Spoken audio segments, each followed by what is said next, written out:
On today's Below Average Joe's MMA podcast, we are previewing UFC Vegas 59, Thiago Santos versus Jamahal Hill, Vicente Luque versus Jeff Neal, and the winners of Season 30 of The Ultimate Fighter will be crowned.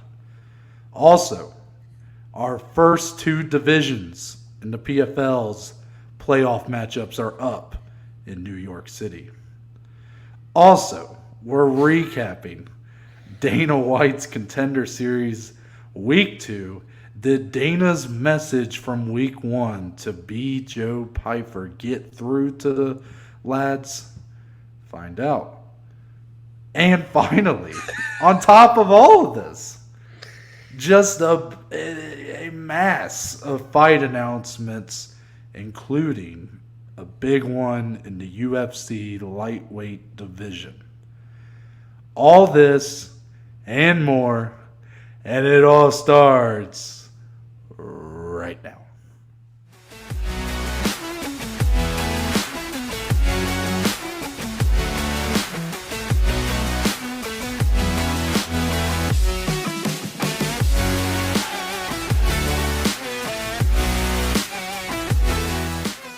Welcome back, one. Welcome back, all, to this preview edition of the show, episode 227.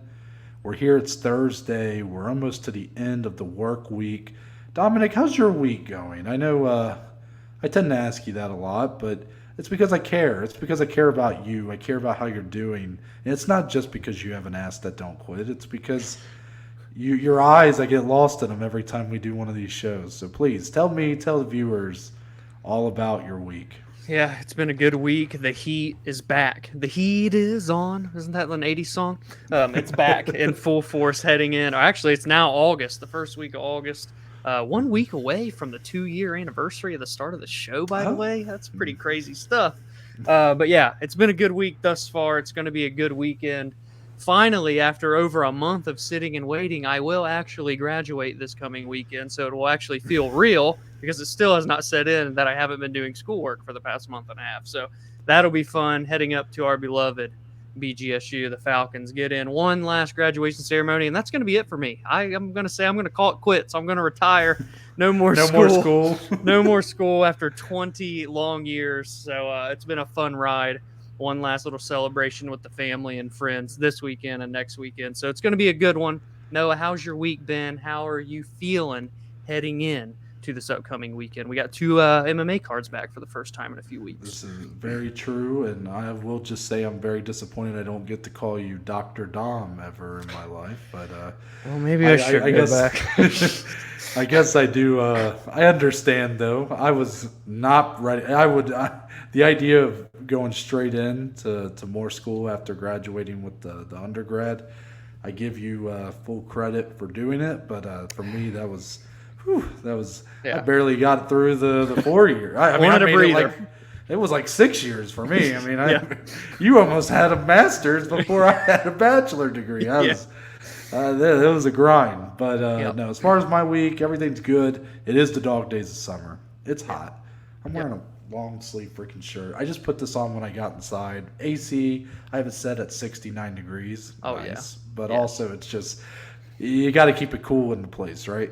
My mom keeps it around like 74, 75, and I'm like, what the hell is going on here? Oh, no. She gets cold very easy. Nobody seems to complain there. I'm just the guy who comes in like a wrecking ball and is like, let me put your AC, let me raise your AC cost, let me make you all freeze out. Yeah, I'm that guy. So no, but the week's been good. Glad that we have multiple cards this weekend. I'm excited about the PFL playoffs. You know, I saw a poll today by the very only Ariel Helwani. And this poll may have been tied into his show.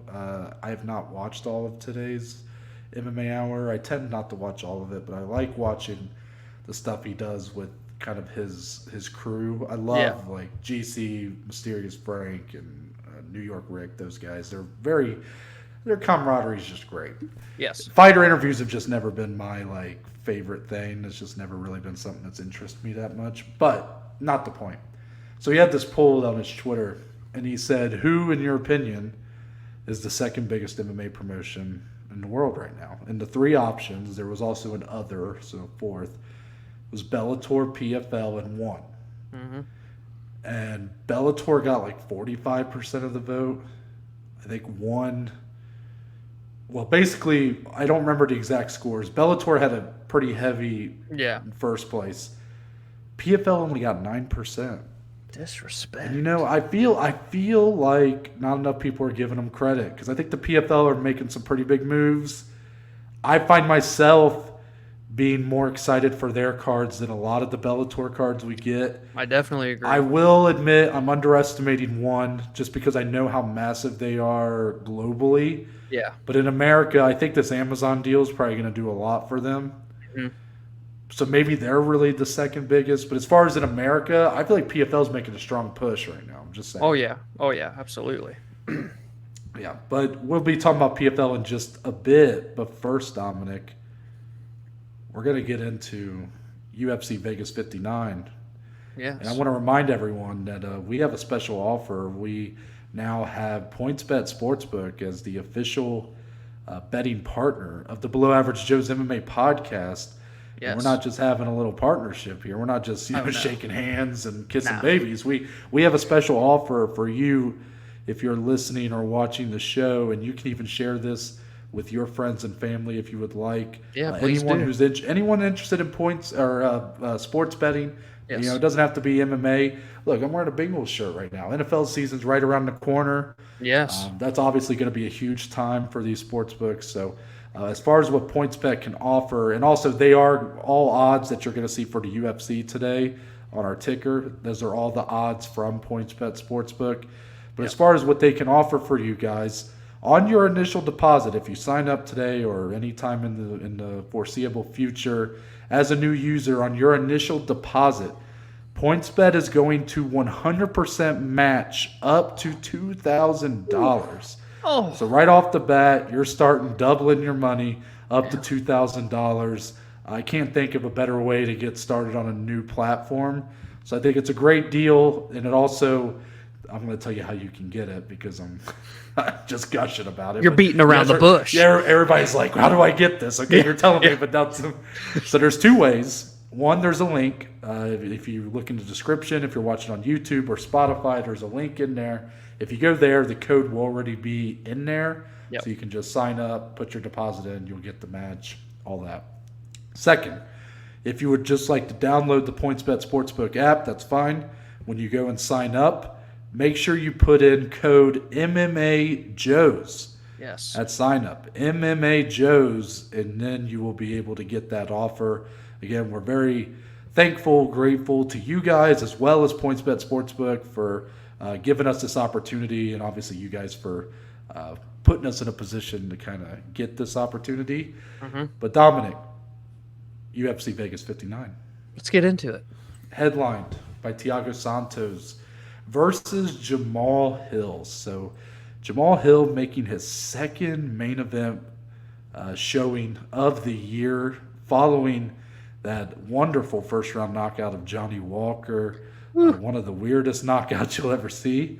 Yes. But definitely a statement performance to get him back on track after I believe he had knocked out Jimmy Crute late last year, but before that Paul Craig loss that had a lot of people maybe questioning what his ceiling could be. He seems to be fully back as the guy at light heavyweight that's on the come up. And he's taking on the guy who's really feels like the biggest free faller right now in the division. Thiago Santos, it feels like we've gotten 5 or 6. He's feeling like the new Anthony Smith as far as fight night headliners. I mean, Thiago Santos, maybe it's been probably to, usually at main events to your benefit, but I feel like it's almost made it worse for him that all these main events have just not really done him any wonders. I think back, he obviously headlined UFC 239 against John Jones, gave him a freaking, hell of a showing on one leg for most of the fight. Me and Dominic at the time thought he had done enough to win the light heavyweight title against the guy who's maybe the best to ever do it in John Jones. Judges disagreed. That knee injury, leg injury was massive. Had him out for over a year. He returns in a headlining spot with Glover Teixeira. Looks good early. Glover eventually gets him down, ground and pounds him, submits him, out of there. And ever since then, it's just been rough. I mean, he was on UFC 259 against Rakic, and Rakic just sort of outpointed him for 3 rounds. And then he was headlining, I don't know the exact order here, but he headlined with Johnny Walker. He wins that fight, but it's like nobody really felt like they won that fight. If anything, it felt like it was, again, just more of an exposure of where these guys, Thiago included, are at this point. Yeah. And then he headlined with Magomed Ankalaev most recently. And, once again, there wasn't a whole lot to take away positively for him. Ankalaev, you can argue if that was a great showing or a bit underwhelming. But as far as for Thiago, there wasn't much to really take away at all. Yeah. So that's what makes this main event interesting for me, Dom, because on one half, Thiago Santos, I'm sort of kind of, the idea of him in another main event spot where that just has seemed to be not really his forte is a bit, it's a bit lackluster on paper. But he's taking on Jamahal Hill, who's one of the most exciting guys in the division, an absolute stud, great stand-up, great knockout power. And that's where it gets this matchup a little interesting for me. So when I kind of pose a question to you as far as your thoughts on the fight, I want to start with the fact that this is a 5-round main event. Yeah. We've seen Thiago Santos for being a guy that carries a lot of power, who's very athletic, has a lot of muscle. He seems to do okay over the course of 25 minutes. We can't necessarily say the same for Jamahal Hill, who's yet to go into the later championship rounds. His lone main event was a first-round knockout. He's had a lot of those. I don't even know how many times he's went to a decision. It's not been many. Mm-hmm. So because of that, Dominic, when you view this matchup, is this 5 rounds going to be to Thiago Santos' benefit, or do you think it really doesn't matter because these two guys with their styles are going to get out of there early? See, I want to say the latter there, that they will get out early, but the way that Thiago's main events have been going, you can't really say that with him. So I would say that on paper, 5 rounds does benefit Thiago because we've seen him go the distance numerous times. Nearly, it may even be, he's had 6 main events so far. This will be number 7. All 6 outside of, so 5 out of 6 have went the full distance, and the one with Glover ended relatively late. So I feel like the third round, I think. Yeah. So I feel like it does benefit him, but we haven't necessarily seen Jamahal get out of those kind of 1 or 2 round fights. So he could have a great gas tank, and we just never get to see it get displayed. So, in a way, you do want this to at least make it out of the 3rd round or late in the 3rd round, just to get a sense of where Jamahal Hill's gas tank is, because he's number 10. If he wins, he crashes into title contender status. So eventually, like we say all the time with prospects like this, and he's kind of more than a prospect at this point, we want to see them get tested rather than just steamroll through all of their wins. So in an ideal world, we could see a perfect mixture of a good finish, but we do get to see some time into the fight as well. But yeah, on paper, I think it does benefit Santos, but I'm not counting out Jamahal Hill. He really has that style to where I can't foresee him getting tired, and Santos doesn't necessarily enforce a game plan that makes his opponents tired either. Like, it's going to be a stand-up fight, back and forth. I don't expect a ton of output. So I feel like even if it is, Jamahal Hill that we want to see get tested, his cardio may not even be tested all that much if it goes the distance. So there's questions to be answered, but I could see it in an early, but I'm leaning toward, I don't know. It's weird. What do you think? I used to be a huge Thiago Santos fan. And I'm not saying I'm not anymore. I'm more so, I was a fan in the sense of, like, at one time, one of our first episodes of the show, we were predicting who the champions would be of each division. Literally August of 2021 was the timetable. Yep. I thought Thiago Santos was going to come back and win the light heavyweight title with John Jones gone. And he's only won 1 fight since then. Yep. So my stock on Thiago is about as low as it can get. It's just the truth of the matter. And that was one time I probably had like the most Thiago stock that you can Yeah. have. To me, on paper, when I look at this matchup, I'm okay with it being a main event. I'm okay with it being the matchup as it is, but it's not the fight to me that Jamahal Hill really needs to test him. Mm-hmm. Like I don't really see, and I think you made some really good points in your opening statement there about like Thiago's style as of late.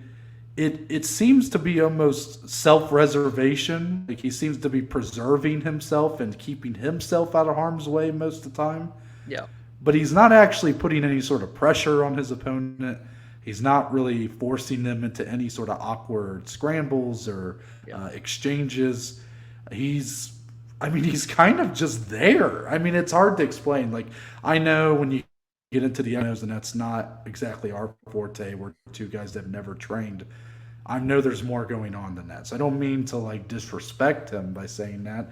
It's just, what is he really doing in any of these fights? Even when he won against Johnny Walker, I mean, he literally won via a little bit more output and with Yeah. two guys who were throwing nothing. I mean, Yeah. what here is gonna to me when I'm going in here, I know what Thiago has been capable of, but what has he shown me as of late? Which that's this sport more than any other is what have you done for me lately? Admittedly, Mm-hmm. and I have known him to really push the pace, do anything that's going to make Hill uncomfortable here. So to me, Jamahal Hill it's sort of about just what are we going to see from him? Is he going to try to get Thiago out of there early? I know Thiago hasn't looked great, but hardly, I mean, nobody's been able to do that. Glover finished him in round 3 after having to go through just a lot of punishment to get there. Yeah.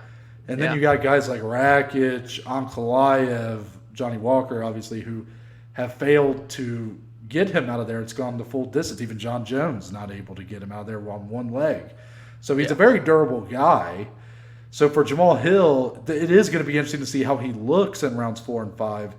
I just wouldn't be so sure that even if he looks fine, holds up well, that that's truly the answer we need on how he looks over 5 rounds. Put him up against, if he wins this and then he fights Yuri Prohaska, don't be surprised if like rounds 3, 4, 5, all of a sudden he looks like a different fighter just because the style is so much more pressure. So just a lot different of a pace that's going to be put on. He's going to have to really work in those later rounds, you know. Yeah, styles make fights, man. And when you were talking about, again, we're kind of still going back and forth on Thiago more so than Jamahal, but when you look at Thiago's latest performances, who can you compare him the most to in this light heavyweight division? It's probably Johnny Walker. Two guys that have started to pull back their output and kind of fight more slow pace. They'd rather not get hit, but then again, they're not putting out much damage as well. Just see their fight against each other. I don't necessarily recommend going back and watching it, but if you want to get the comparison, just go watch it. But then you look, and I know MMA math doesn't work this way, but Jamahal Hill's first main event was against Johnny Walker, and a Johnny Walker that was still being more patient, but Jamahal Hill was able to land that shot. And when Hill lands, he lands like a brick to the skull, dude. He may not look the part, but he carries power in his hands, and he is so precise and great with his timing that maybe he can find an opening here with Santos that other people just haven't been able to do. I will say this. If he can get Santos out early, that does tell me a lot, rather than like winning a decision or maybe even getting like a late finish. But if he can really put away Maheta, the hammer, in those early rounds 1 and 2, that's a pretty big statement. That's a great way to catapult into that top 6 of the division. Oh, yeah, completely. I mean, that's something that I don't know if Thiago's ever been finished that early. Especially at light heavyweight. Yeah, I mean, at light heavyweight, I mean, you could even, who knows, even at middleweight, I don't know if he was getting tossed around like that. But that's just very interesting. Yeah, that would say a lot. You know, we typically like to see something new from these young guys. So, like, the idea of going into championship rounds or into the later rounds of the fight, it should be appealing because it's going to test his cardio, and that's kind of the thing that we're hoping to see. But in this fight, in this matchup, I just don't have the faith that it's really going to answer that question. So Exactly. what's more, that power, if he's able to find the shot, put him away, very impressive. Will say, though, that the durability of Johnny Walker seems to be a little bit less than Thiago in terms of the kind of shots they can take. Yes, the styles have gotten more similar, more safer, less risky, but Johnny Walker his chin's always been a bit questioned. You know, Corey Anderson cracked him pretty good. Even in the fight with Ryan Spann, he almost got put away like twice and then somehow won the fight, which, I mean, is a credit to him for his resolve. But Thiago just never, even in the Ankalaev fight, I think Ankalaev may have dropped him at one time, but never really was in any big danger, serious danger. So I'd be very impressed if he gets him out of there in the first 2 rounds. I feel like, though, I just have a hard time seeing this fight go to distance, even though that's all we've seen from Thiago.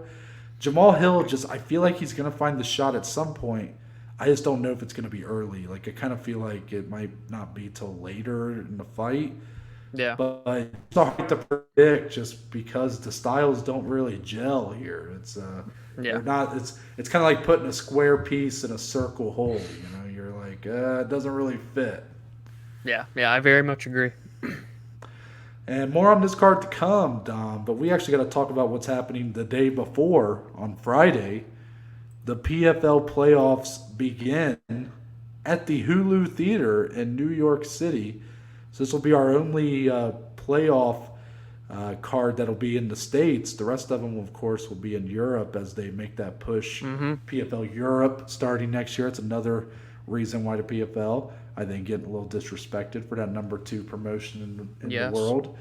But, that's exciting stuff. But this one in New York City, we got the lightweights and lightweights and, is it light heavy or is it in my light heavy and lightweights? Yeah, okay. I should have had that written down beforehand. Maybe I should just know that. But anyways, we got 4 matchups that really matter here. Of course, there's a lot more fights on this card. I'm going to be playing it. I'm sure Dom will. We'll be watching, pretty much the whole card. And if anything else sticks out, we'll talk about it. But for now, we got to focus on these playoff matchups. I'm telling you, Dom, Anthony Pettis versus Stevie Ray 2, the main event. Yeah. What a weird first fight, right? Anthony Pettis' whole PFL tenure has just been a very underwhelming, strange affair so far. Yeah. Now, I do want to mention something to you, and I'm not saying you have to believe in what he's saying here, but I did catch the clip of him on the MMA Hour today. I don't want to give myself a good pat on the back for what I predicted before the fight even happened. Yeah. I said, look, I deserve it because I fail as a gambler. Dominic gets all the shine gambling. Let's give Noah this. I get this, okay? Yeah. So I said before Anthony Pettis' fight with Stevie Ray, win or lose, Anthony Pettis was in the playoffs. So I was like, well, I can't blame the guy if he's going to maybe – I didn't want to say he wasn't going to try. That's not – you can't really do that because you have another guy who's trying to take your head off. So it's not – it doesn't really work that way. But I did say, like, if he finds himself in a rough situation or if he's taking a lot of damage, he may, not do what he would normally do. Maybe look for a way out just a little bit in order to preserve himself for the playoffs. Because what's really at stake here? This fight, I think he fought for like $200,000.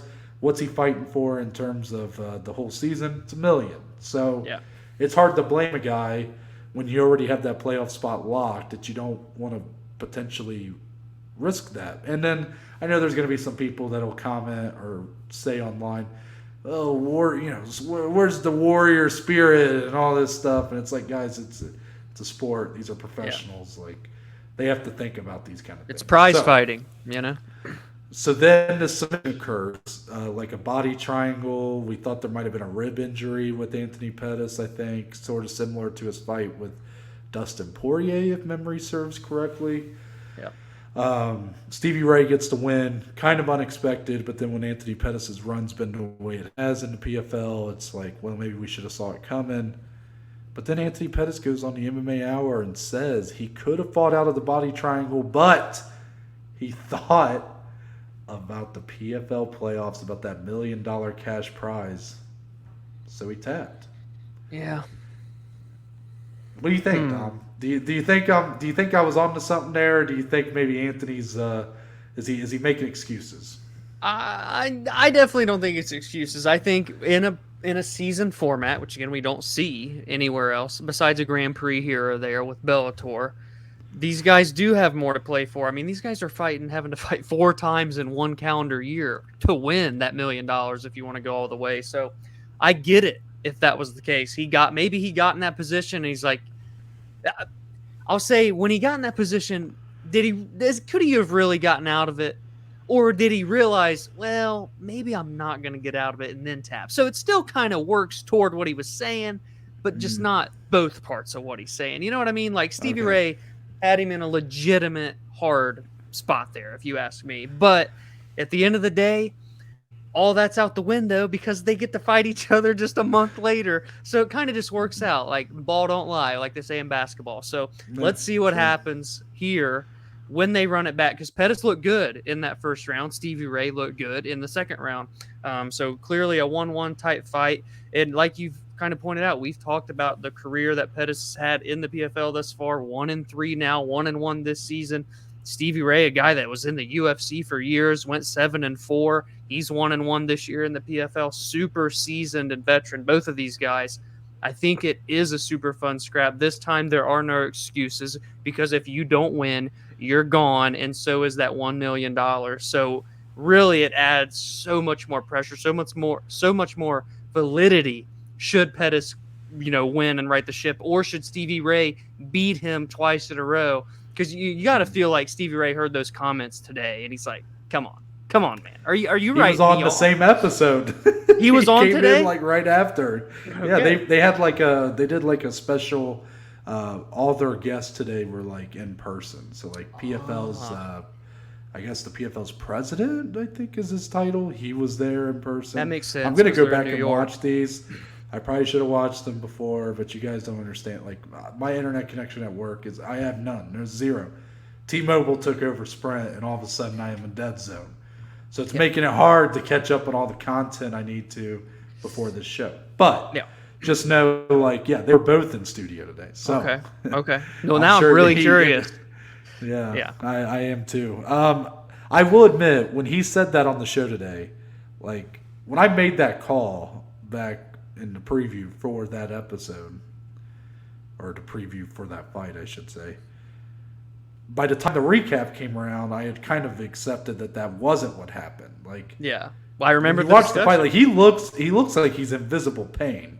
Yes, it's bad. In that exchange. I mean, we thought he fucked up his rib, and apparently, I guess I don't know. I'm sure Anthony believes what he's saying. I don't think he's like just talking trash or whatever, but he's never really been that type. But I also think he might just not be right on this one. Yeah, it's interesting. What do you think? But I'm sure. But I do think it probably went through his head that it's like, oh yeah, whether or not he was going to get out of it, probably not. But I do think in the moment, if he was fighting for that $1 million prize, he's going to give it all he can to get out of it, risking that kind of injury. Yeah. But I do think that, I think he looked at it like self-preservation here. Yeah. And no, out of these 4 semifinal fights, obviously 2 in each weight class, is this the one you're most intrigued by, especially now given these statements from Pettis? I'm curious. I would say no. It's actually probably third on my most anticipated. Now, that's not a knock on it. Like, I think it's a great fight. I am interested in watching it again. But I think that these the 2 fights underneath it are even more interesting for me personally. Now, Olivier Aubin-Mercier, Alex Martinez is probably the most underrated fight in the entire playoffs. Yeah. Like, those 2 guys just seem to be fighting at a different level right now. Alex Martinez has looked really good. Olivier Aubin-Mercier is a freaking Great. stud. Yeah. In the co-main event, Amari Akhmedov, former UFC light heavyweight, former ranked UFC light heavyweight when he left, he actually lost his debut via finish last year at the PFL Championships, has completely turned it around this season. 2 finishes in his 2 fights, has looked fantastic, looks much better even than he looked in the UFC at the end there. But he's taking on Josh Silveira, one of the top prospects in all of MMA, former PFL Challenger Series veteran. Yep. And he's here. He fought twice this season. He's a fill-in though for the playoffs. I can't remember who pulled out. Was it? Dude, everybody pulled out for the light heavyweights because the I other know, fight it's- is 2 replacements. The other semifinal. So yeah. Yeah. So Josh Silveira though was the number now slips in to the playoffs here, and he's the favorite actually in the betting odds, Dom, which is kind of surprising. I mean, Amari Akhmedov's looked very good, but Josh Silveira is the real deal in my opinion.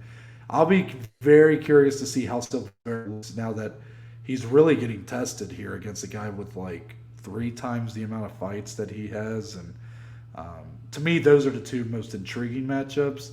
No knock on Pettis Ray or Wilkinson Monte. The Wilkinson Monte fight may end up being the best fight on the card. It's just there's not a ton going into it that I'm like feeling one way or another on. Yeah. The other light heavyweight fight's going to be kind of like that banger, at least on paper it should be, where someone gets put away relatively early. I do think OAM and Martinez, probably my most anticipated, followed by Akhmedov and Silveira, so just flip it, then Pettis and Stevie Ray number 3. I really want to see OAM reach that full potential because you remember all the hype that he had when he came into the UFC as a young guy, kind of almost a similar kind of bring up to what Rory McDonald had, where they were both coming out of Canada, super young. Yeah, so but he never really quite did it in the UFC. He went 7-5 for the few years he was there, but he's 4-0 right now in the PFL, and now he has his chance to really get that crowning moment. Still only 33 years old. Martinez, like Noah said, is a stud in his own right, has won both fights as well. I think that's the most high-level fight. I think it may not be some super exciting one in the cage, but I think, again, just inside there, high-level stuff, someone's going to have to really implement a great game plan to get the win, so I'm really looking forward to that one. Dare I say, if I had to make a prediction, the winner of OAM and Martinez is the winner of the $1 million. I was about to say the same thing. I'm glad you said it. Yep. Yeah. So everybody, please check out the PFL playoffs on Friday. I think the PFL deserves. I know I shit on them hard for the Challenger Series, but you know why I did it? It's because I knew that they're capable of much better, and I think they're showing that. There's a lot of positive stuff kind of brewing there. I'm even interested in their little pay-per-view division thing. That may be another Challenger Series, like some bullshit. But I will say the only note that I heard about the PFLs, again, I'm assuming it's the president or CEO. I don't know. I don't know the title. Who, when he was on the MMA Hour, I did see he said there have been talks with Chris Cyborg. So that could be massive. That could be massive. Now, yes. Moving on, Dom. A little bit of recap action for your Thursday episode. Dana White's Contender Series, Week 1, bit of a dud outside of Joe Pyfer. Joe Pyfer, everybody. Right. If Joe Pyfer needs some people who make some shirts and stuff that say "Be Joe Pyfer." We'll wear them on the show. Yeah. Yeah. I mean, what a quote. But Dominic, Week 1, Dana White pulls the classic "Do you want to be a fighter?" speech that he had way back in the day, Ultimate Fighter Season 1. The equivalent of that for the Contender Series. Apparently, he even had a second rah-rah speech in the back before Week 2 started with all the fighters on the card. My question for you, everybody's dying to know, did the words of Dana White get through to these guys in Week 2? I think that's putting it lightly. I think the words of Dana White lit a fire under all of these fighters' asses because it was arguably, and I can't just go out there and say it was the best ever because there's been so many Contender Series episodes, it is one of the best single episodes of Dana White's Contender Series that we've ever seen. I mean, from top to bottom, 5 phenomenal, great, nonstop action fights. It was unbelievable. So many different skill sets were shown, durability, toughness, a chin, great hands, great striking, great grappling. It was a variety of weight classes. Noah, it's everything we want out of our baby on Tuesday nights. That's what last night was. If you have not watched them yet, you need to go watch it. Did you see Dana said that it was trending number 2 worldwide last night while the card was happening? He said that has never happened before in the history of the season or of the show, and it's season 6, week 2. That's crazy. Yeah, the show had never trended before. Yeah. And it was number 2. I don't know if it was worldwide or if it was just in the U.S. Either way, it's a big deal.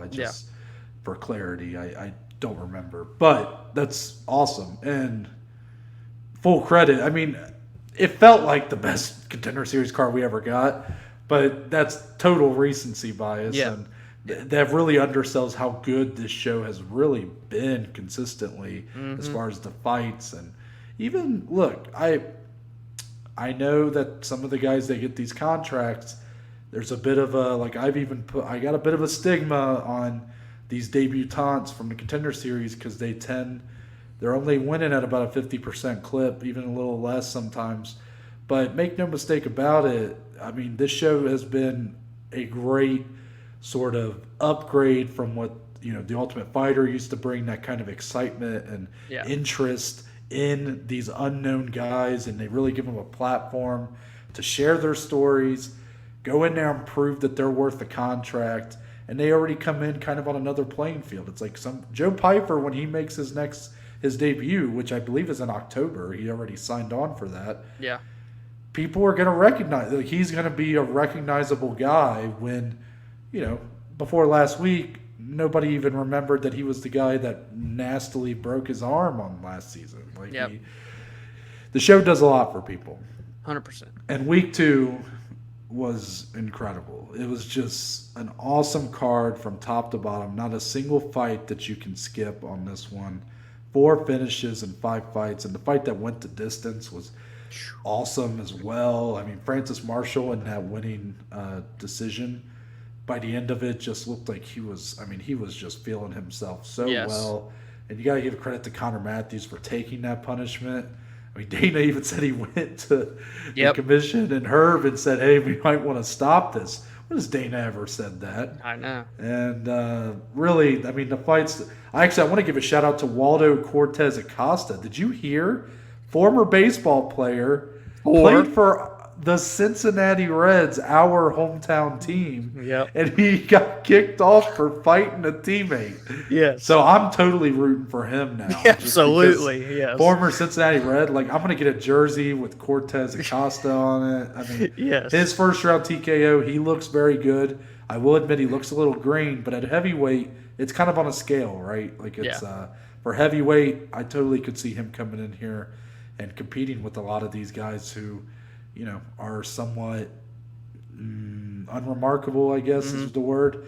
But the 2 guys that I think are getting a lot of the shine, the main event, Chris Duncan pulls off what could only be compared to maybe like a Czech Congo Pat Barry level comeback. Yeah. I believe he got dropped twice by Charlie Campbell, maybe even a third time. Was rocked multiple times. Looked like it was pretty much over. And then he lands one of the nastiest right hands. The sound of that right hand.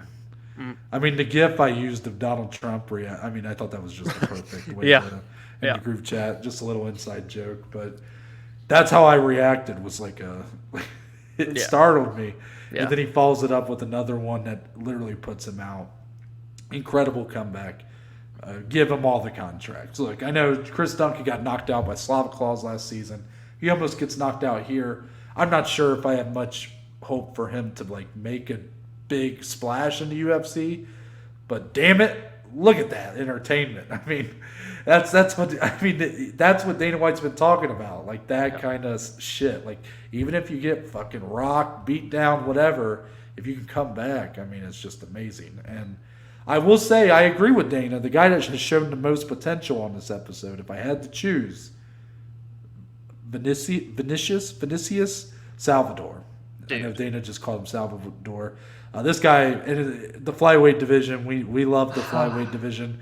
We love when these prospects pop up for the flyweight division. I actually think Shannon Ross could get a roster spot too. 100%. These guys were when we use the term swanging and banging, we typically are talking about Louis Pavlovich heavyweights, right? Yeah. These were flyweights doing some swanging and banging, and that was so fun to watch. Not the most technical of affairs, but man, I mean, just pure. Here comes the meme again. Two guys put the X-ray up on them. They got that dog in them. Damn right. I mean, dude, and to have power like that at flyweight too is just insane. The dude's got 14 wins, 13 by knockout, 1 sub, 100% finish rate. Trains with Amanda Hebos. That was her dad in his corner with him. Oh yeah. Okay. Yeah. And let me ask you something about him, because when I was seeing the tail of the tape, Salvador was listed at 5'7", Shannon Ross was at 5'6". Did it not feel to you like Salvador was just much taller than that? And I mean, he looks like a real nightmare matchup for a lot of flyweights. Yeah, I don't know if it was Shannon Ross just looking more small or Salvador looking like a bantamweight. And I don't even know if it was really height, even though it looked like he was taller than an inch, but the reach, like his legs and arms are just so long. Credit again, though, to Shannon Ross. He was able to find openings, especially into that second round. He had a lot of big moments in that fight, too. But Salvador's just got a chin made of steel and just kept coming forward. I mean, there's literally takeaways on every fight. Francis Marshall, from start to finish, to put on a performance like that for 3 rounds, closer in the beginning, but pulled away in rounds 2 and 3. And he's only 23 years old, dude, and he really showed a full skill set, good wrestling, good ground and pound, great striking, really clean in and outs. And Connor Matthews, former Air Force guy. Francis Marshall's a firefighter. I mean, holy shit, this card just did everything for me, man. Billy Goff, got to give credit to him. He got knocked down and came back and won in the first round of his fight as well. I mean, every winner and even most of the losers deserve all their shine. We just can't let it go without mentioning their names. It's crazy. So basically, can Dana do that little speech like every week? Every week. Can he go back there and like get in their ass every week? I mean, please, just it's back. I saw Robbie Fox put out like a blog and said the Contender Series is back, baby. And I'm like, fuck yeah, Robbie. I'm like, well, and next week's the Bo Nickel guy you were telling me about. Nickel, so week 3, a lot of hype around it.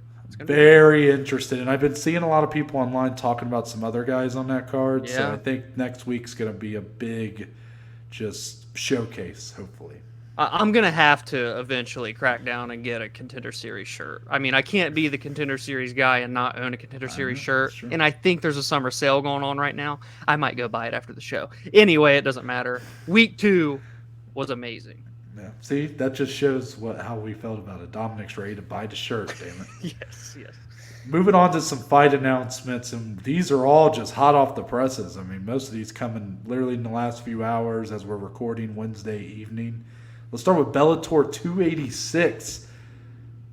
October 1st, our new featherweight champion for like the 4th time in his career, Patricio Pitbull, and AJ McKee will be fighting on this card, but not against one another. And not in the same weight class. Patricio Pitbull will be defending his featherweight title for the first time of this reign against the number 2 ranked Adam Borics, coming off of his just awesome fight of the year type, especially for Bellator. Their fight of the year for sure against Mads Burnell. Yes. An awesome fight. And then the co-main event, AJ McKee making his debut at lightweight.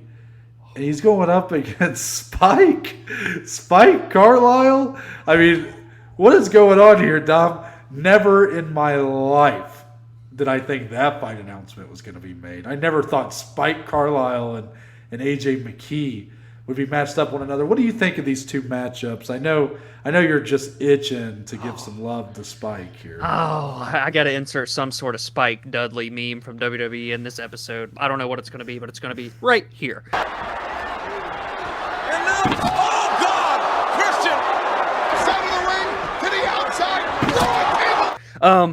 This fight I think is super sick. Obviously, there's tons of intrigue for AJ McKee moving up to lightweight to see how he fills out, which I would imagine he fills out relatively well. He's a big featherweight. But Spike Carlysle, man, having a career resurgence over there in Bellator, really been putting on great performances, fun fights, getting finishes. The dude is not afraid to swing and bang. He's not afraid to grapple it out on the ground. I mean, he does a little bit of everything. And AJ McKee is about as polished a fighter as you can find over there in Bellator. I think that is a phenomenal fight. I'm shocked that they're giving like that kind of opportunity to Spike because he's not ranked in their rankings. But should he beat AJ McKee, regardless of if he's coming up from featherweight, old Spike puts himself right into title contention for the 155-pound belt. So that's a super fun fight. Pitbull versus Borics is really fun as well, especially when you look at Adams' last fight. I think he could give Pitbull some problems, especially because it's later on in Pitbull's career. Mm-hmm. Those are two phenomenal main and co-main events, Noah. Are you excited to see AJ McKee at lightweight? Are you disappointed we're not getting the trilogy fight? Where's your head at? I'm perfectly fine with them not doing the trilogy and him going up to lightweight. I think long term, it's probably the right call. He's probably not going to be able to make that weight cut too much longer. I would have hated to see it. What I would have hated more than anything is to see a trilogy bout that AJ McKee wins, and then he just vacate the title and go up. So I think you don't have to do a trilogy bout. That's why I'm kind of against the Pena Nunes trilogy and stuff. It's just because it's 1-1 doesn't mean you have to do a trilogy. This one would have made sense because the first fight, AJ McKee pretty much, I don't want to say dominated, but he had an emphatic finish in round one. Round two, all of a sudden, it was like a 50-50 fight. It could have went either way. Both guys looking super even. So there was reason to do a third one, but I'm not losing sleep over it. Yeah. I hate to be that guy, Dom, because you just gave a glowing review of that co-main event. And, our friend of the show, Spike Carlysle. Yeah. Look, I love Spike. The guy always puts on fun fights. I remember watching him against Billy Q back in the day, and I guess it was 2 years ago. But feels like it a was lifetime a great ago. fight, and I kind of put both guys on my radar. Obviously, Spike had some tough losses, had to move on to Bellator. I don't love the co-main event. I don't love the matchup. I hate it. I hate to do it to you, Dom. No, you're good. Because I know we can have a difference of opinion, but what I'm not opposed. I'd love the idea of Spike getting a big fight, but he's unranked, and it's questionable matchmaking for Bellator, and that's what they always do. Usman Nurmagomedov is ranked number 1 at lightweight, has never fought a ranked fighter. Yeah, what? Yeah. He's begged them to give him a ranked fighter, and they won't do it. I don't get it. So this kind of feels because I believe this. I don't remember where they said this card's taking place, but it's AJ McKee's hometown or home state or something like that. So this feels like a showcase fight. I feel like our boy Spike, he is as fun of a fighter as he is. He can be a bit of a punching bag, a bit susceptible to punishment. Obviously, he kind of takes one to give one, and against such a high level fighter in AJ McKee, I just think this is purely set up to kind of guarantee a win for that home crowd. Sort of what Justine Kish was put up to do against Ali Malay McFarland. We all know how that one turned out. So how crazy it could be. Just like Justine Kish. Yep. What if Spike Carlysle wins this fight and they still put AJ McKee above him in the rankings? That would just be beautiful. Oh, wow. Yeah. Long Beach, Cali. Shout out. AJ McKee. Yeah, it really does make you wonder, if Spike can't. I'm very curious to see, when is this? October 1st? I'm curious to see what the betting odds opening up will be like on this fight. I would say it may not be as much as it would have been if McKee wasn't coming off a loss, and I guess it is because he's in a new weight class. Don't get me wrong. I'm going to be excited because I support Spike Carlysle, and he's a fun fighter to watch. And AJ McKee is just one of the brightest and best that Bellator has to offer. And even in all of MMA, he's a fun fighter to watch. It's just weird matchmaking, in my opinion. And I hate to be that guy. But you wish AJ was getting put up against probably a top 5 guy. I feel like I'm pissing in your Cheerios a little bit. No, it really does make sense. A guy with AJ McKee's caliber should be put up with the top 5. Like, he should be fighting Usman Nurmagomedov. Yeah, a guy like that, or just Tofik Musayev. Yes, exactly. And one of those guys should get a title fight. Like, that's who he should be fighting. That's what the UFC would probably try to do. Right. Not to, like, I'm not trying to downplay Bellator and hype up the UFC like they need it. Yeah. But to their credit, the UFC typically, Hamzat and Diaz notwithstanding, or Jan O'Malley notwithstanding, been some weird ones lately, but typically they're big on, like, matching people up at where they stand in the moment. There's not a whole lot of showcase fights given in the UFC. And here, I just worry that's what we're getting. I don't know if I should be worried about it because, at the end of the day, if he wins in emphatic fashion, it's going to be exciting. If Spike Carlysle somehow is able to even show more than we're expecting, then, that could make it even more fun. Mm-hmm. I sort of expect him to, if I'm being honest. Like, AJ McKee, as good as he is, I could totally see Spike Carlysle coming in here and kind of having some success early, and people are like, well, shit, wait a minute. Yeah. And then maybe AJ McKee round 2, round 3 really puts it on him. I don't know. That's kind of how I feel. So we'll see. I think it's the fight I'm talking about it more than the main event. So obviously it means something, right? They're doing something right. Very true. October 15th, 2 weeks later, the UFC will be holding a fight night event, location TBD, probably going to be at the Apex. Somewhere in the Midwest. Yeah, hopefully, preferably. It's fine. And that would be in character for Askar Askarov because he was at UFC Columbus and he'll be looking to bounce back maybe again in UFC Columbus. Yeah. UFC Columbus 2, as he will be taking on as the number 4 ranked flyweight, Raw Dog Royval. Brandon Royval, ranked number 5. Obviously, we're big Raw Dog fans on the show. This is a banger of a fight. And Askar Askarov, I have a feeling, is coming back with a vengeance. Yeah, that's a really good point. These are guys that really have like a non-stop style of pacing. Obviously Askar's the best wrestler on paper in this division, but with Raw Dog, he's so unique and dynamic and explosive, but he's good on the ground, has slick submissions. And I know that it always doesn't work out with the BJJ versus the wrestling and vice versa, but it really does feel like it should be a fun fight. Askar's fight with Kaikar France was a lot more fun than I think people kind of expected going into it. So if that's anything to go off of, Raw Dog's never been in a boring fight, so he's going to bring it to Askar, you would imagine, unless he games plan a lot differently because of that wrestling. But it's number 4 versus number 5. Guys, looking to really get back on track. Raw Dog, I think, is coming off of a win, but before that was on a skid. I can't remember either or. And then Askar's obviously coming off of a loss. He's won back-to-back. He beat he submitted Matt Schnell, I think, at UFC 274. Oh, you're right. Before he that, beat he had a Bontorin. decision win, Rogerio Bontorin, which, not to cut you off, but I will just say is my concern for Royval in this fight, where he was getting beat by Bontorin, was the strength. The strength difference was just a big problem for him. He still was able to do enough to win, mostly out of just a higher output and obviously the creativity of his game. But against Askarov, who's a much better fighter right now than Bontorin is, and especially at flyweight, much more comfortable there, I worry about the strength difference.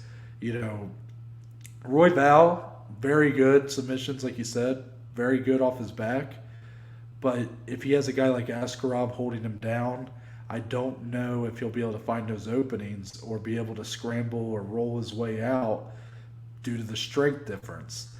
I hope I'm wrong. I think Royval is so dynamic that if this fight stays on the feet, I'd be very curious to see how that looks. Kaikar France obviously had a lot of success with the power shots on the feet.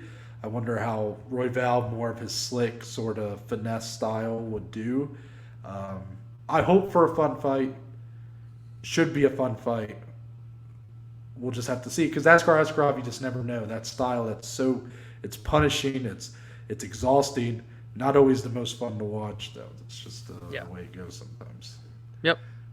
Next one. This one is not official yet, but we had to talk about it. It's a big story going around everywhere right now. UFC 281, it appears. Again, unconfirmed. This also could be happening at presumably 282 come December. But as of now, the date that seems to be getting pinned in, November 12th, UFC 281 at Madison Square Garden. We have our feature bout, hopefully.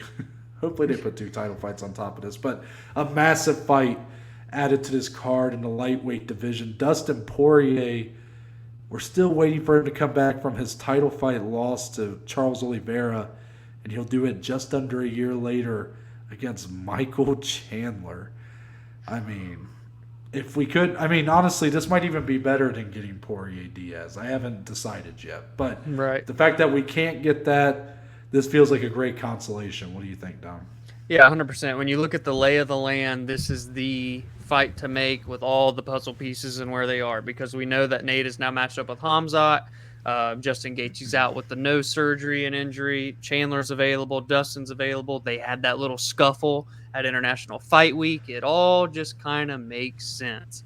My only gripe, and I have to bring it up here, and maybe it is probably just a timing thing because September is right around the corner now because we're in August. But I really wish this could have happened as the co-main event to Chimaev and Diaz. More so only because I get it. That's a huge main event. It's going to do a lot of buys. But the undercard isn't looking too good right now, guys. So I just think that would have been a perfect co-main. But what do I know? I'm just the guy that sits here with my face and talks into a microphone. But Poirier, Chandler in Madison Square Garden, 2 fan favorites in terms of their personalities, 2 fan favorites in terms of their fight style. What better place to put it than in MSG, where Chandler also had a fight last year against Justin Gaethje, and we know how that fight was. So it's a sick fight stylistically, rankings-wise, where they are in their career. Like, every little thing just seems to make sense, except for the timing. But again, who am I to complain about a super stacked card? Because like Noah said, it's probably going to have 2 title fights. The rest of the card's probably going to be really good. And now you're going to add this? I mean, come on, guys. That's insane. MSG cards are always nuts. This one could be really big this year. I think it's fair to complain about UFC 279 right now. Where's the fight announcements for that? Because there ain't none. There's one fight. I'm not saying that this fight, I get, like you're saying, the timing. They probably weren't, those 2 guys probably didn't want to fight in September. It's a very quick, it's upcoming. But okay, then who is? Because... Not to take away from this fight, because that's what we're really talking about, but UFC 279 a bit bare. Yeah. I mean, that main event, don't get me wrong, it's a big deal, but also, not our favorite fight in the world. And by putting that there, it means no title fights. So, yeah, it feels like the UFC's like, let's get Nate out of contract, let's give Hamzat busy, and let's just take the rest of the month off. yeah. Right. What is the co-main on that right now? Is it like some Aspen Ladd fucking Norma Dumont fight or something? Like, what's going on You there? give me another minute of talking points and I'll find it for you. No, this fight is fantastic. It's so weird though, Dominic, because these feel like 2 of the most likable guys in our entire sport, Dustin Poirier and Michael Chandler. They seem like the best dudes out there, but they fucking hate each other. It's like, I wish we could all be friends, but at the same time, I love that we're getting this fight. So, it's going to be awesome. Well, when you look at that scuffle from International Fight Week, but it goes back so much further. Because when Michael was being brought into the UFC, Dustin felt like he was being treated as kind of the golden boy, this new kind of shiny toy that the UFC was going to experiment with, kind of felt disrespected. He got given the opportunity, obviously it didn't happen, but to weigh in and be an alternate for the title fight before obviously Dustin was able to get his title fight against Charles Oliveira. So there was just a lot of things that just like tension that was being built between the 2. They have mentioned each other's names in interviews and stuff, and then it all kind of accumulated together at that scuffle. I can only imagine what was said, and now we're hopefully going to see it all get fought out in the cage. By the way, just so you know, the top 2 fights behind Norma Dumont is on that card. Did you say that or Aspen Ladd? Anyway. I said both of them. Okay. Underneath of Hamzat and Nate Diaz, again, ladies and gentlemen, this is UFC 279, off topic. But as of right now, according to Sherdog, shout out Sherdog, Irene Aldana, Macy Chasson, and Johnny Walker and Young Kudalaba. Those are the 2 fights below that fight at UFC 279. What's the next one? Last one here. So this is last and certainly least, but it's stacked fight announcements here, and it's a good one. December 3rd, That blew my mind when you sent that to me. I don't know why. We're getting fighting out. We're heading into December 2022. We're heading into winter again. What's going on here? I know, man. Tracy Cortez, ranked number 14 at women's flyweight. Mrs. Ortega? Getting there. I don't know. It felt better in my head than it did coming out. But she's ranked number 14 in division and staying committed to this run at women's flyweight. Amanda Ribas just lost her number 15 spot to Molly McCann, actually. But she is 0-1 in the division. Had a really good fight with Caitlin Chookagian. That in itself was a oh, I'm not going to say. But, that in itself was a little surprising. But yeah. Amanda Ribas always felt like she fit very well at strawweight, but she seems committed to this run at flyweight. How are you feeling, Dom? It's kind of the Amanda Ribas. You're the stan here of the Amanda Ribas. Like, are you somewhat disappointed that she's not going to go back to strawweight because you might feel like she might be better suited there? Or are you cool with her kind of, for now at least, it appears, being committed to this run at 125? Yeah, I mean, maybe it just comes as like an opportunity thing, and she's just kind of willing to do whatever, because let us not forget, she's the number 10 ranked strawweight in the world, but this is going to be her second consecutive fight at flyweight at 125 pounds. Granted, and I was a huge supporter of her going into that fight with Chookagian, but it just felt like on paper it was a fight meant for her to lose. She arguably won that fight. I mean, they fought tit for tat for 3 straight rounds. It was a very close split decision. So here she is again doing 125. Technically, I guess it's her third time because she had that fight with Paige Van Zandt a few years ago there. But these are 2 legitimate contenders now, a super, very well-rounded prospect in Tracy Cortez, but definitely the biggest jump up competition-wise because she made relatively easy work of Melissa Gatto, which that surprised me a bit. I still believe in Melissa Gatto, but Tracy looked pretty good in that fight. Nothing to write home about, but this one, Amanda Ribas is legit. Again, number 10 at 115. I think she can be a threat at 125 as well. I don't know if she fits there more long-term than 115, but I think this is a fun fight, someone that's going to bring it to Cortez, which she hasn't really had too much outside of Gatto. So we'll see if she can pass that test and if Ribas can get back into the top 15, even though she doesn't have any wins over current top 15, but it's fine. Yeah. I like the fight, though. I really do. I think Amanda Ribas is in a great spot, if I'm being honest with you. And here's why. It obviously could get a little more dicey if she loses here, but she looked great against Caitlin Chookagian. And who really has looked that good against her? I mean, obviously, Valentina beat Caitlin, Jessica Andrade beat Caitlin, but you look at the rest of these women who have tried and failed, and yes, maybe some of them like Viviane,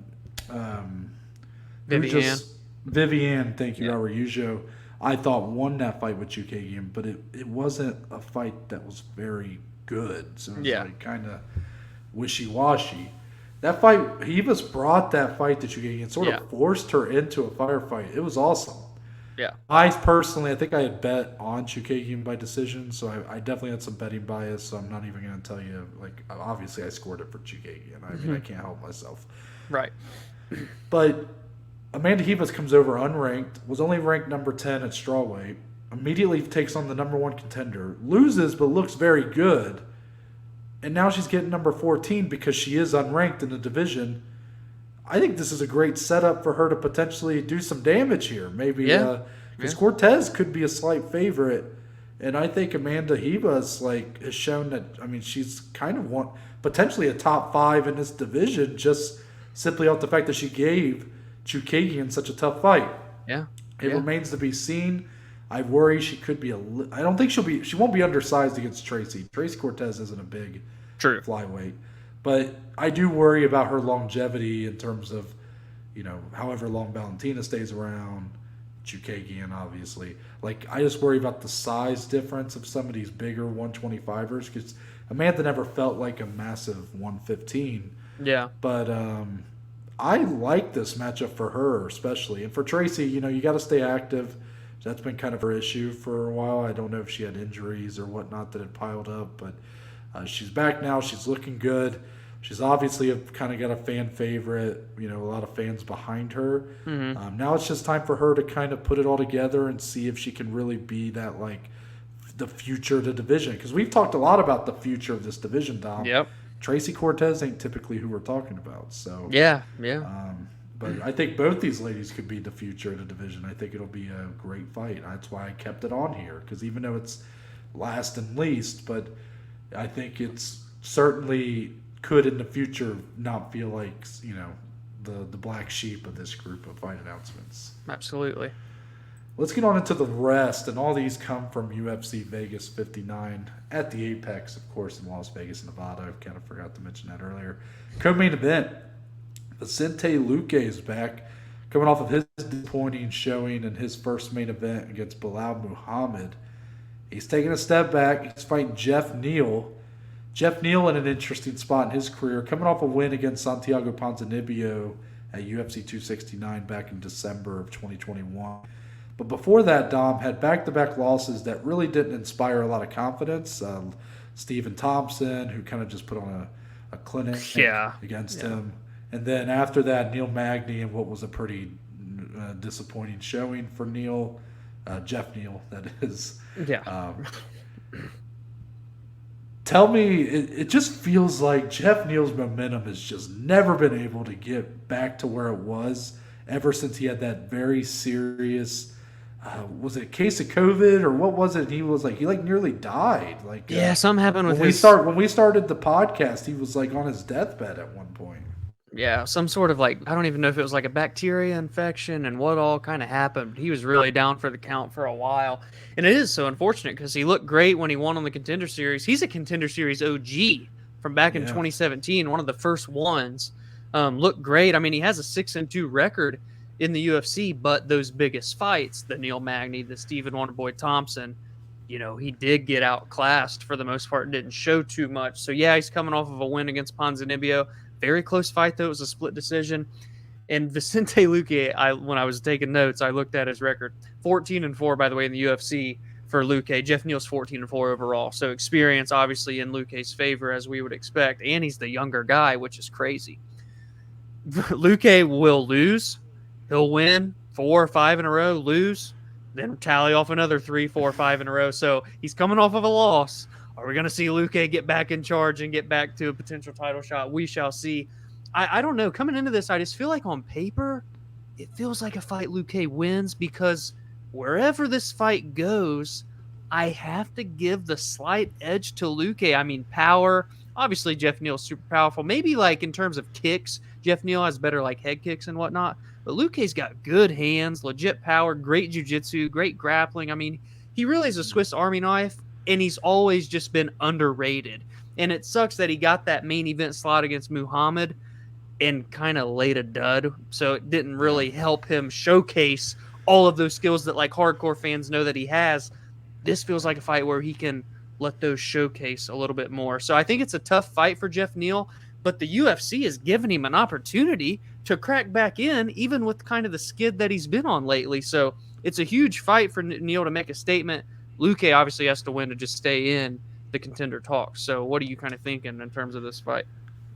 Yeah, I don't put too much into the Muhammad loss. I think Belal Muhammad just put on a great performance. He did. But there is also, but you're also right, though. Luque just really didn't look himself. And sure, I guess you've got to give a lot of credit to Muhammad for that. I do think Muhammad competed much better in certain areas, on the feet, than I thought he would. But I don't put too much on that. I'm not worried about Luque maybe falling off a cliff here. With Jeff Neal, though, I remember UFC 240. Headlined by Frankie Edgar fighting for Max Holloway's featherweight title. Kind of a, whatever card. Yeah. But opening that pay-per-view, I believe, was Jeff Neal, Mike Perry. And Jeff Neal looked fucking phenomenal. So That's good. the fight where Mike Perry's nose was off his face, basically. It was Mr. Potato Head type shit. And it's his nose, it's when you take the potato head nose and put it in the ear. That was Mike Perry at the end of that fight. And it was a minute and a half. I mean, it was a destruction at its finest. And since then, he had the serious recovery he had to go through. He just hasn't looked the same. Now, he's been fighting better, higher level competition. Stephen Thompson, that's one of the best strikers the division has ever seen. Yeah. Neil Magny, an absolute mainstay at the top of this division. Ponzinibbio, another guy who's kind of not at his peak, but still very competitive, has Yeah. been, I mean, really hanging around the top 10, top 12 for a long time. When I look at this fight, though, Dom, even if you take out stylistically, Vicente Luque is ranked number 6 in the division. Arguably a top 5 guy. You know, just he's right there. He's a elite welterweight in my eyes. Mm-hmm. Does Jeff Neal really feel like a guy who's ready to make a splash into the top 6, top 5 of this division? I just don't see it. Yeah. And if he comes out here and shows it, I'll eat the crow. I'll come on here Monday and say that I was wrong. But he would have to basically he had to kind of tune into a lot of what he was showing me back 3 years ago. Yeah. When he was on the come up and he was just putting people away with some massive speed, power combinations. This is a guy that was working. What was the job he was working at? He was like he was working in fast food, like like coming through, like on the Contender and stuff. Yeah, wow. Yeah. Like so, you know, this is a guy that I want to root for, and you know, not that I want to root against Luque. Luque is one of my favorite fighters. It's just I'm not quite seeing I feel like the ceiling is sort of being put on Jeff Neal, and I'm thinking it might be right where he's at. Yeah, I see that. I do. So Dominic, I have some more fights on our sheet, but I want to kind of open the floor to you since UFC Vegas 59 is going to have a lot of fights that fighters on this card that people aren't too familiar with, a lot of debuts on this card. Is there any sort of fight or fighter that you're really tuning in for on these prelims on this undercard and that you think the audience should tune in for as well? I mean, it's not Take the easy one, Dom.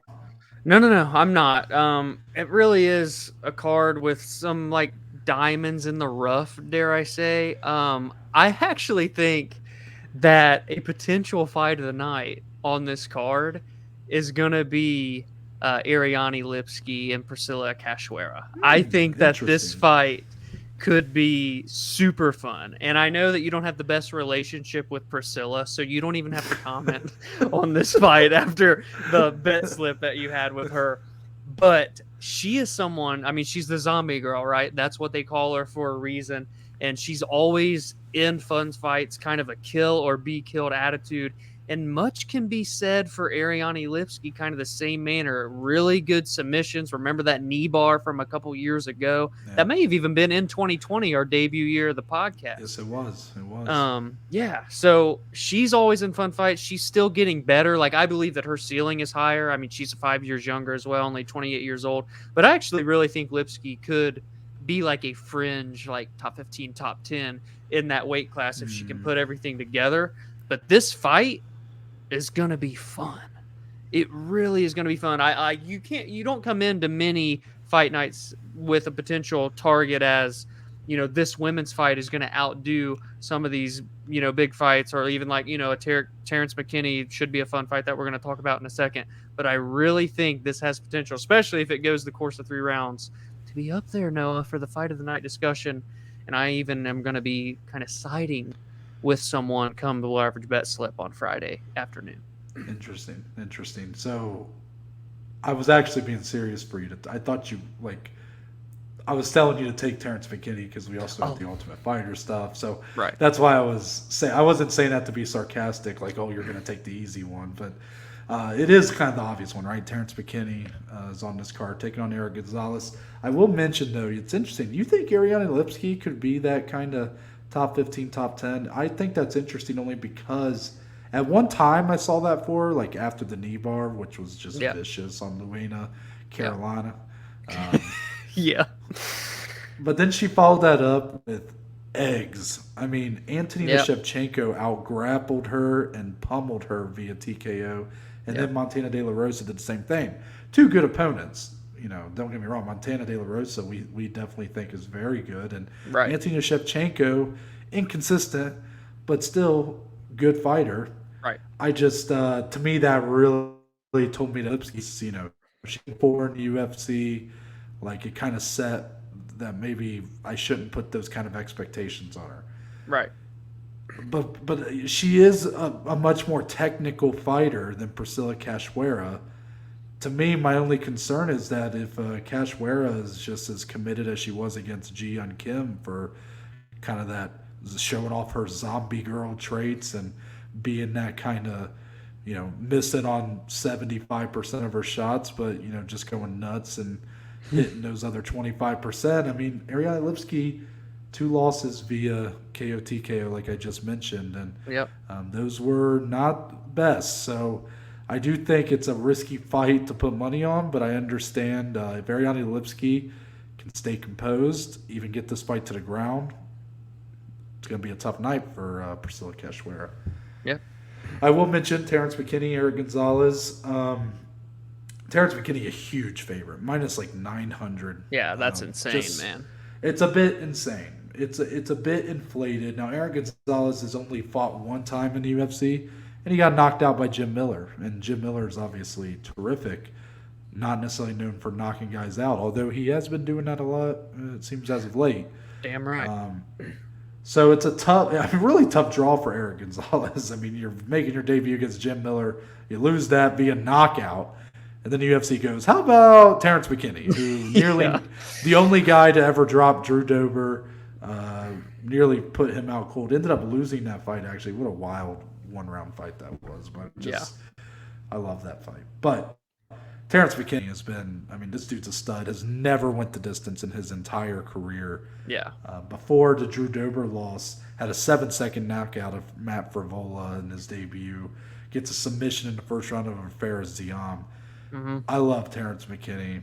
This should be a showcase. What I really want to see, Dom, Terrence McKinney get a really good showing here. And Eric Gonzalez, don't get me wrong, 14-6, 8 wins via KO TKO. He even has 5. He's went 5-3 in decision, so he's been the distance even more. If this fight goes longer, could get interesting. I'm not counting him out necessarily, but obviously I'm a big fan of Terrence McKinney, so I'm just saying if he does come in here and put on a hell of a show, I want to hear that call out. Call out Patty Pimblett. Do it. It seems like that could be big. Yeah. We got to see that. New York City, that would be – I just love that for both guys to get that kind of platform. Absolutely. But I will just mention before we move on, season 30 of The Ultimate Fighter, it's came, it's went. The coaches just fought last week. Of course, Amanda Nunes picking back up her bantamweight belt over Juliana Pena in the rematch. So we had 2 different weight classes for this season, women's flyweight and heavyweight, excuse me. And the final matchups are set, Dom. So Muhammad Usman, the brother of Kamaru, will be taking on Zach Palga, and then Brogan Walker taking on Juliana Miller. Now, I got to ask you, if you remember, when the coaches got announced, when the season start dates got announced that we sort of talked about on this show, I was being myself, the curmudgeon. I was being kind of the negative Nancy. I was saying, who watches this shit anymore? I'm like, why is it still on? Who cares? Nunes and Pena, who cares about that fight, right? And you were like, no, I really like The Ultimate Fighter. I like watching it. I think you said Nunes and Pena were better for you would rather watch them as coaches than Khabib and Tony. You were all about it. Now tell me, Dominic, as you stand here today, how many episodes of this season did you watch of The Ultimate Fighter?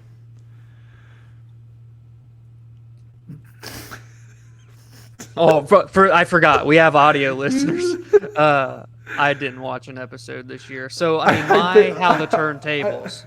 I think the pause made it better for the audio listeners. You cannot be faulted for this because I was the one who said this. Now, who watched the entire season of The Ultimate Fighter and has 2 thumbs? This guy right here. Look at that, man. You gotta love it. Look, I don't know what to tell you guys. I somehow got swooped in. I think one night I was on ESPN Plus and the new episode had posted and I was sitting there and I was like, just turn it on. Let me hit play. Yeah. And it's great filler entertainment. Don't get me wrong, I don't think anybody needs to go out of their way. I don't think it's must-see TV. It is exciting when you have these final matchups. Like, these are ultimately prospects earning a contract in the UFC. Especially this season, Muhammad Usman kind of feels like, Kamar's brother. It kind of adds a little something to it. But I would never say, like, at this point, Tough is not must-see TV, in my opinion. But I will say I've enjoyed what I've watched of this season. It's very formulaic. It's a bit repetitive.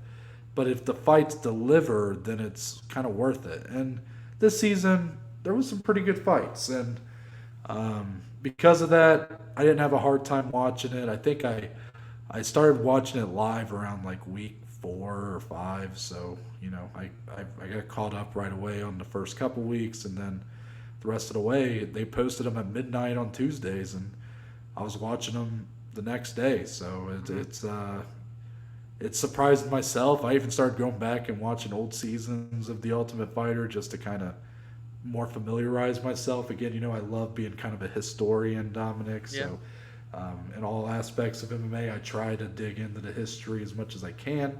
Of course, my whole mission to watch every season of The Ultimate Fighter, much like my other missions, and when I try to do these improbable like watch throughs of all these things, it kind of failed, but because I've already stopped. But it was a fun few weeks while it lasted. I don't have too strong of a feeling about either of these fights. I will say I get both matchups are somewhat similar to me. Basically, if you look at what I have written on the sheet here, the left side is the person more polished, more proven. Muhammad Usman fought in PFL previously.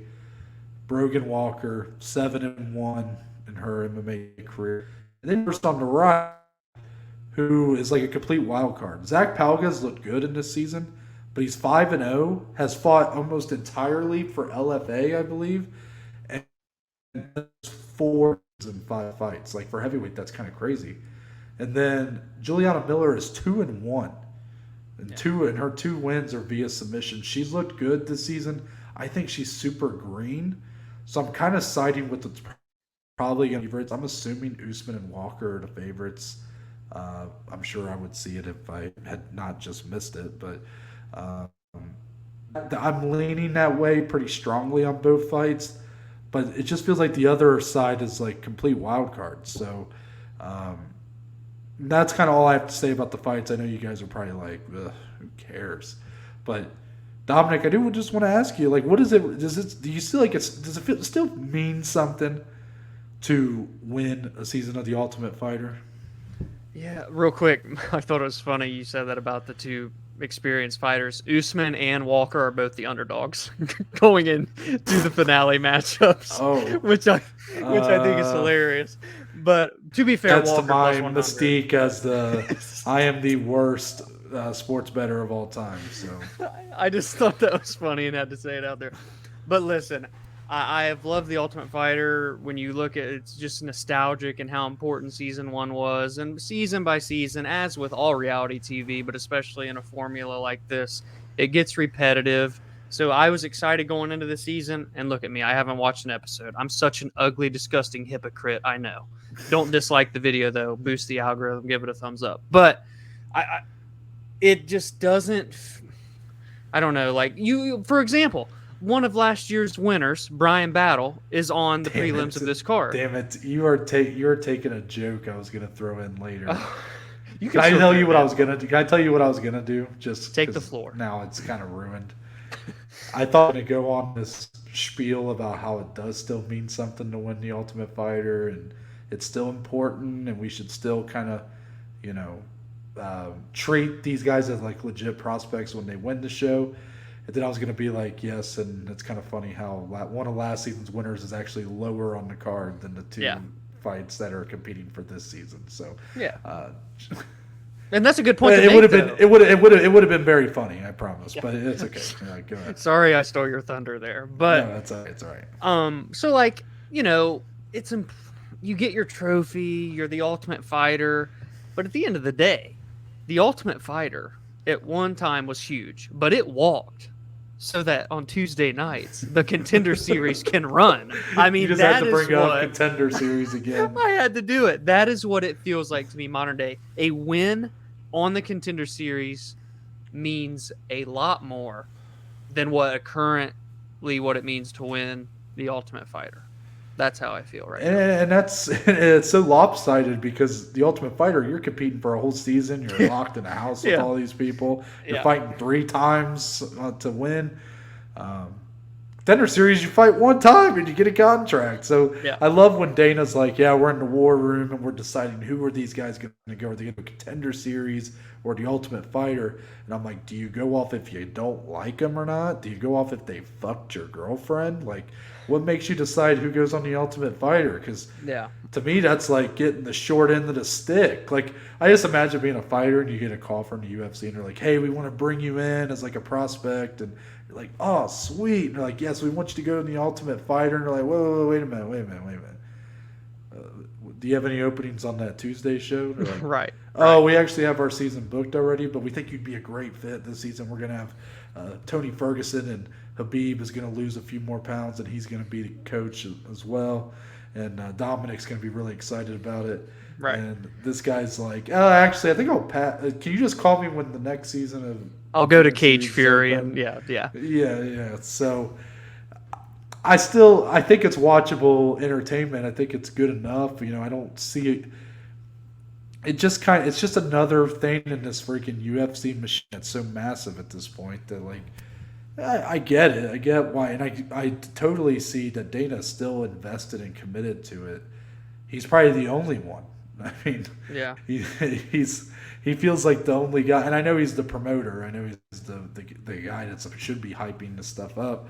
But he feels like the only one who still like gives a shit about the Ultimate Fighter. But I understand why. You know, he's a very loyal guy, and this whole platform, this format, saved his company back in the day. So It's his baby. I get it. But yeah, that's it for UFC Vegas 59.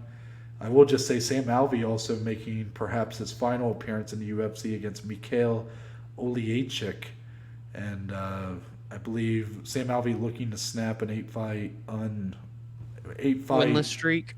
winless streak. Thank you. There was a draw in there to Da Un Jung. So that should be interesting. So there's some interesting storylines throughout the card. Brian Battle, Takashi Sato. Brian Battle going down to 170. I think that's an interesting Oh wow. Okay. note. Takashi Sato didn't look too good against Gunnar Nelson at London. So, but Takashi Sato also a guy who's looked okay at times. So, also I will mention, Sergey Spivak, the polar bear. I like him, but Augusto Sakai's they feel like they're in similar places. That feels like a fight that's not going to go to distance. So, Yeah. I don't know. There's some good stuff on here, but a lot of it's hard to really put into like a preview. It's Yeah, just, like storyline perspectives yeah. and stuff. Yeah. So let's move on to the below average bet slip, and we got some bad news for you guys. But there's A wrench. Well, I was gonna say there's. God damn it. A rainbow? I was gonna say there's a rainbow at the end of the rainbow, but that doesn't make any sense. Like this. There's a pot of gold at the end of the rainbow. but how? But if it's bad news that has a happy ending, is it? There's no rainbow because it's bad news. Okay. So, anyways, the below average bet slip. We will not be previewing any of our bets here today. Unfortunately, our sportsbook friends, DraftKings, FanDuel, did not quite have everything that we usually have. A lot of the props and stuff just weren't ready to go. And with that, I think this is going to be kind of just a slight change to how we kind of do our betting stuff on here anyways. So we're not going to put it in today's episode. Obviously, you're not going to see any graphic or anything of the bets. We will still put those on our social media, which again, you can follow us on Twitter, Instagram at BAJ_MMA podcast, as well as TikTok. I mean, they probably won't be on TikTok, but Dominic might be able to find a way. I don't know. Never know. But basically, we'll still post those on Friday. We'll still have, a bevy of bets, I'm sure, and I'm sure I will lose all of them. A bevy of money. But what we're going to do is on our recaps, we will still do more of an in-depth in the episode look. Did you spill? I dropped my cap. Okay, he looked very disappointed. But on our Monday recaps, we will still do like the full breakdown of kind of how we did. God, Dom, like, can you just... My chair was stuck. Sorry. We'll still go over everything, all the action, what we won, what we lost, all that. And I just hope this is an incentive to follow us on social media. If you actually care about the picks, if you want to compare what we're doing to what you guys are doing, if you want to check out Dom's picks to see, which ones you should place and fade the ones that I place. Well, too bad because they're all going to be together. So you're just going to have to decide for yourself. But hopefully you will see us climb back to positive units before the end of the year. That is the goal. Oh, yeah. And that is a responsibility I take to heart right now because I am totally the one. I am the I don't know what comparison. You're struggling to phrases. It's not my best day with phrases. I'm the thing holding us back right now. So no below average bet slip today, but again, follow us on social media. You can also follow Dom on Twitter, Instagram at dsleeve14. And you can follow myself on Twitter, Instagram at ntbaker_. But that's not the way we end the show around here, Dom. Nope. We end it with a little thing called closing statements.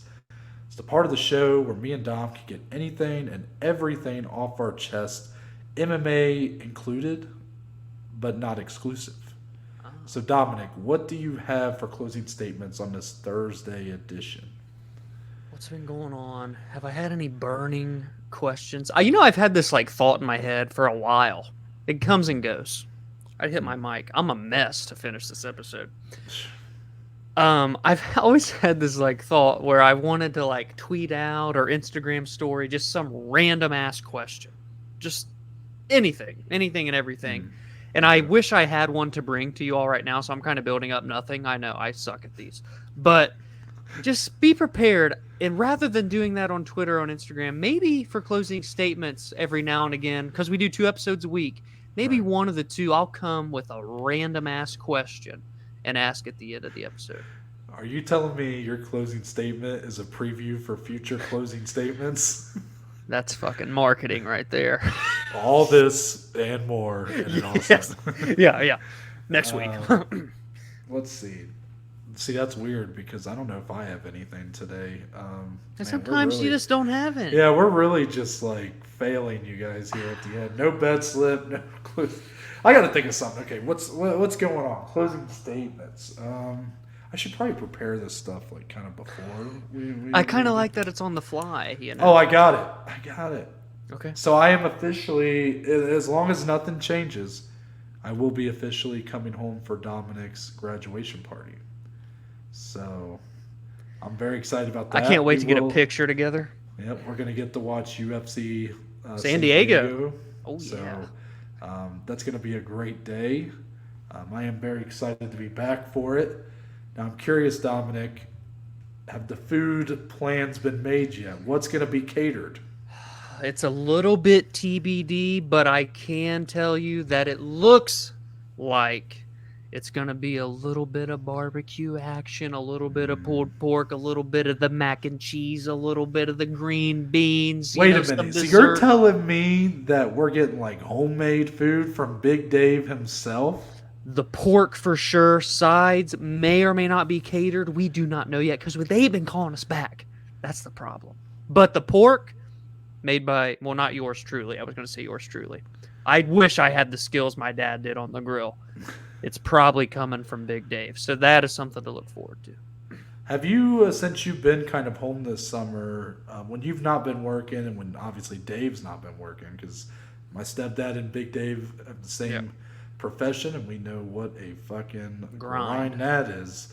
Have you been taking tips on the grill? Have you been trying to learn the trade a little bit? Man, not as much as my original plan. Because I've been home. I'm the same way. Because I want to so badly be good on the grill and just making lunch and dinners, etc. And I will watch, but I don't necessarily get hands on. Therefore, I'm not getting the experience that I wish I should get. You know what? There's still time before it gets all cold outside. Maybe I should make it an initiative.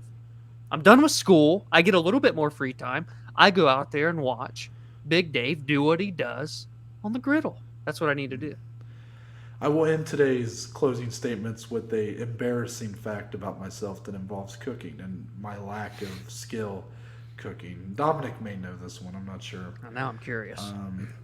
The first time I used an oven was March of 2020, aka I was 22 years old. Are you sure? Yep. First time I used an oven. Wow. How many times since? Oh, okay. That wasn't part of the deal here, Tom. Okay. You sneaky motherfucker. You trying to... I said I was going to share an embarrassing fun fact, and you're trying to make me double down on the embarrassment. It's probably been under 20, so... Okay. Let me just, like... I hate cooking. I hate it. I will but say I love that... the idea of eating better food. Like, let me tell you guys... And I don't want to... I hate even to say this, but I'm trying to say it to paint a picture here. At that time, like before, so okay, definitely should have learned how to do it in high school. Probably, like that's just. I mean, that's what my sister started doing. Now she can kind of do a little bit. My mom's not much of a cook. She'll be the first one to tell you that she doesn't cook, but like my stepdad doesn't either. So it's always like it's a lot of. Growing up, it was a lot of frozen food, a lot of ordering out or going out to eat. It was a lot of easy stuff, right? It was good. I mean, chicken, frozen chicken, get heated up, whatever, Tyson stuff, mac and cheese, fries, all this stuff. It's all good, right? And then my stepdad's really good at grilling, so that's like, anytime in the summer, we'd always have the hot dogs, the brats, he would do steaks sometimes, I mean, just some really good stuff out there, right? Yeah. So I never learned in high school. Then we lived together for 2 years. Yep. And I just ate dining hall food or whatever we had all the time. So I never used our kitchen at either of our dorms. And then basically the 2 years after we lived together, where I was living in two different houses, I was very broke. And that's a very common college thing. But I mean, I was like paycheck to paycheck big time. Yeah. And I couldn't really afford to do more than like some lunch meat, some very cheap stuff, right? I was going to say, what's the thing that everybody always goes to for like cheap food? It's like ramen noodles. Yeah. And I never have liked ramen noodles. I was useless as a broke person. But I would grocery shop at Dollar Tree. Like I would literally grocery shop at Dollar Tree. Dollar Tree hot dogs. I mean, out of this world. There you go. But now I make pretty good money, and I still eat like that. Like I don't grocery shop at Dollar Tree anymore, but I can tell you what I have available for me to eat tonight for dinner. It's either going to be, and it might even be a mixture, a little bit of everything. It's going to be either ham or chicken lunch meat. There's salad.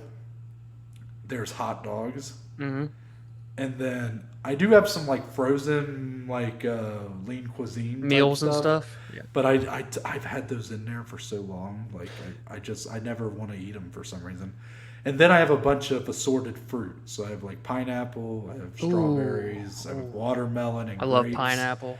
So I could throw a little bit of that in there as like a after dinner snack. But that's really that's literally, I just got out of my phase, Dom, where I was eating, you used to see me before we would record, macaroni and potato salad. I was eating like every day for like 3 months just because I loved it so much. And then I got so burnt out on it that now I can't eat it anymore. And I'm like, fuck, what am I going to replace it with? So now it's salad. I love salads. But man, I eat so many salads, I'm going to get fucking tired of it. I'm a fat guy. I can't be eating salads like this much. Right. So all in all, and here's the last embarrassing fun fact. I've lived in Indiana in my own apartment by myself since January.